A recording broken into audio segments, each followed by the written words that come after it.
Apat na panabong na manok ang ninakaw sa Mangaldan, Pangasinan. Sa pool sa CCTV, ang dalawang sospek na bit-bit ang mga ninakaw.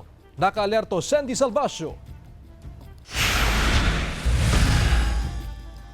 Wala nang laman ng apat na tipi sa bakuran ni Joel sa barangay Maasin, Mangaldan, Pangasinan nang datnan niya umaga kahapon. Nawawala ang mga panabong na manok na alaga ni Joel. Sa kuha ng CCTV, makikita ang dalawang lalaki na nakatambay sa labas ng bakuran ni na Joel. Sakay ng motorsiklo ang dalawa. Ilang saglit pa, bumaba sa motorsiklo ang driver at may pinuntahan pero bumalik din. Lumipas pa ang ilang minuto, nagpunta ulit siya sa katabing bahay. Ito na ang bahay ni na Joel. At paglabas, tila may daladala na ang lalaki. Ito na pala ang apat na manok ni Joel. Muling sumakay sa motorsiklo saka umalis. Kasi kilalang kilala yung kilos ng tao dito, kaya tinatimingan lang siguro kung anong oras aalis yung tao. Iniwan pa sa tabi ng tipi ang tali ng ninakaw na manok. Pinili yung kinuha nila kasi yung hindi maganda hindi kinuha eh.